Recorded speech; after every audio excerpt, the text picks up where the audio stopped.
तो पिछली क्लासेस में हमने देखा था कि कौन कौन सी प्रॉब्लम अराइज हो सकती हैं या कौन कौन सी स्टैंडर्ड प्रॉब्लम हैं जो कि आपके नॉन सीरियल शेड्यूल्स में आ सकते हैं। ठीक है, तो स्टैंडर्ड प्रॉब्लम को हम डिस्कस कर रहे थे जहां नॉन सीरियल शेड्यूल या पैरेलल शेड्यूल में प्रॉब्लम हो सकती है। तो हमने टोटल 3 केसेस निकाले थे। ठीक है, पिछली क्लास में हमने एक केस डिस्कस किया था, that is read write problem. आज की क्लास में हम दूसरे केस की बात करेंगे, that is right read conflict, या उसी को हम बोलते हैं राइट रीड प्रॉब्लम, या उसी को हम बोलते हैं डर्टी रीड प्रॉब्लम। तो इसको हम डिस्कस करने की आज कोशिश करेंगे। तीनों ही टर्मिनोलॉजी एक ही है, राइट रीड कॉन्फ्लिक्ट बोलिए या राइट रीड प्रॉब्लम बोलिए या डर्टी रीड प्रॉब्लम बोलिए, ये तीनों ही टर्मिनोलॉजी एक ही है। समझने की कोशिश करते हैं। तो सबसे पहले एग्जांपल से समझते हैं, फिर देखते हैं होता क्या है इसमें। तो सबसे पहले मैंने मान लिया, एग्जांपल लिया, अगर आप यहां देखो, यहां T1 और T2 ट्रांजेक्शंस हैं जो कि शेयर डेटा पे काम कर रहे हैं। शेयर डेटा कौन सा है? ए है, जो दोनों में शेयर्ड हो रहा है। ठीक है, तो मान लेते हैं ए की वैल्यू जो है 5000 है और बी की वैल्यू 5000 है।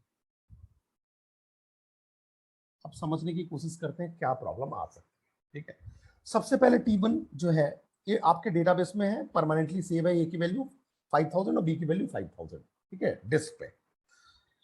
देन सबसे पहले T1 ट्रांजेक्शन आता है, उसको सीपीयू मिलता है, रीड ऑफ ए करता है। कहां से रीड करेगा? जब वो लोकल बफर में रीड करने जाएगा, मेमोरी में रीड करेगा, ए की वैल्यू कुछ भी नहीं मिलेगी, तो बट ऑब्वियसली डिस्क से रीड करेगा। तो ए की वैल्यू डिस्क से रीड करके रैम में ले आएगा 5000। ठीक है, अब उसने बोला ए इक्वल टू ए प्लस 5000, तो सीपीयू इसको हैंडल करेगा। सीपीयू अपने रजिस्टर में इसको एग्जीक्यूट करेगा या प्रोसेस कंट्रोल ब्लॉक में, T1 के प्रोसेस कंट्रोल ब्लॉक में एग्जीक्यूट होगा, और ए की वैल्यू हो जाएगी 5000 प्लस 5000 10,000। लेकिन अभी आपने राइट नहीं किया है इसको। जैसे ही आप राइट ए करोगे तो ए की वैल्यू अपडेट हो जाएगी रैम में और 10,000 हो जाएगा। ठीक है, लेकिन डेटाबेस में तो 5000 ही है। क्यों? क्योंकि कमिट करोगे तब जाके कमिट करने से डेटाबेस में चेंज होता है।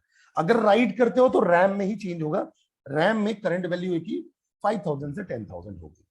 अब कॉन्टेक्स्ट स्विच होता है। कॉन्टेक्स्ट स्विच होने के बाद T2 को मौका मिलता है, T2 रीड करेगा। कहां से रीड करेगा? रैम से रीड करेगा। तो बट ऑब्वियस है उसको ए को कितना मिलेगा? 10,000 मिलेगा।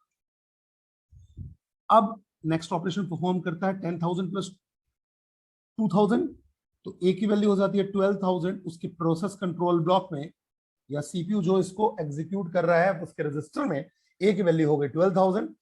ए ने राइट भी कर दिया, तो ए की करंट वैल्यू 12,000 हो गई कहां? रैम में।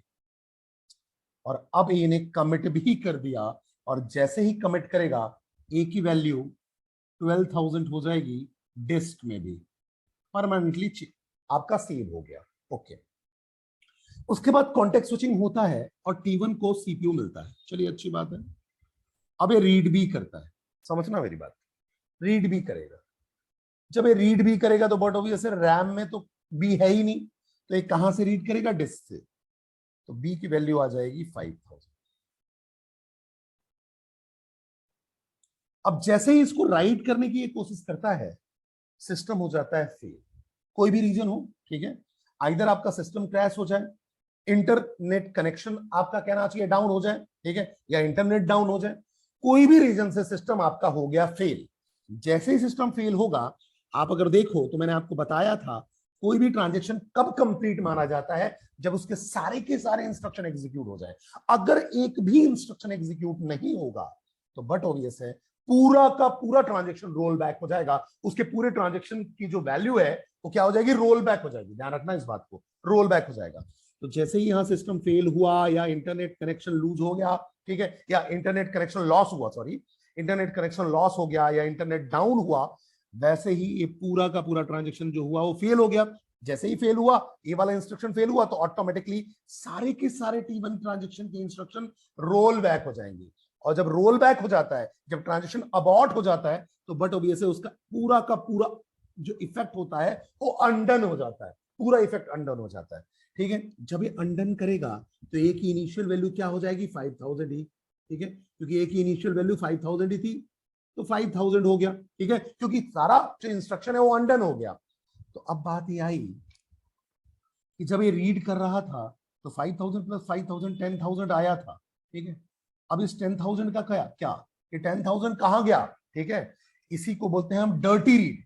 डर्टी रीड का मतलब ये हुआ कि जो आप ट्रांजेक्शन रीड कर रहे हो वो रॉन्ग है, सही है ही नहीं, ठीक है। क्यों? क्योंकि जो दूसरा ट्रांजेक्शन जिसके चलते वो वैल्यू आई थी वो तो रोल बैक हो गया, वो तो अबॉर्ट हो गया, ठीक है। तो इसने जो रीड किया था वो रॉन्ग वैल्यू रीड किया था, जो बिटवीन ट्रांजेक्शन था और जो उसने रीड किया और रॉन्ग वैल्यू था। बिकॉज ऐसा क्यों हुआ?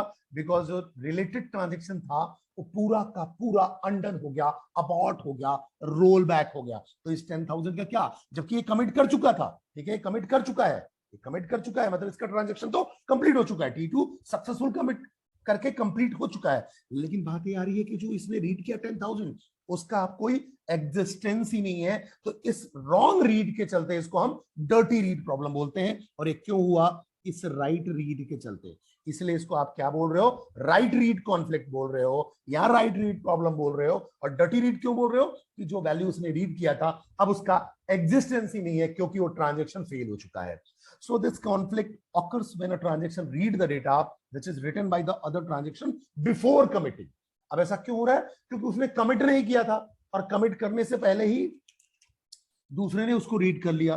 तो the dirty read problem occurs when one transaction updates an item of the database and somehow the transaction fails. और कैसे भी ट्रांजेक्शन फेल हो गया by any reason, and before the data gets rolled back the updated database item is accessed by another transaction. और जो roll back होने से पहले दूसरा उसको रीड कर चुका है। So there comes the right read conflict between both transaction और right read problem और dirty read problem, ठीक है। तो यहां मुझे बात है समझ में आई कि T2 is reading data which is written by T1 before committing. अगर यहां कमिट हो जाता तो ये प्रॉब्लम नहीं आती। क्यों? क्योंकि वो फिर परमानेंट सेव हो जाता है। तो अगर यहां पास के कंडीशन अब फेल होते तो यहां तक तो आपका कमिट हो चुका है ना, तो कोई दिक्कत वाली बात नहीं है। लेकिन यहां कमिट नहीं हुआ, उसके बाद किसी ने रीड कर लिया, ठीक है। और उसके बाद जब वो ट्रांजेक्शन कंप्लीट हो जाता है उसके बाद जब T1 को मौका मिल रहा है तो T1 फेल हो जा रहा है, तो उसका पूरा का पूरा ऑपरेशन, पूरे के पूरे इंस्ट्रक्शंस रोल बैक हो जा रहे हैं। तो इसके चलते ये प्रॉब्लम जो आ रही है वो राइट रीड कॉन्फ्लिक्ट करा रहा है because of this right and read. ये बात हमें समझ में आ गई कि राइट रीड कॉन्फ्लिक्ट क्या होता है, इसके चलते कैसे डेटाबेस आपका इनकंसिस्टेंट में जा सकता है। Thank you.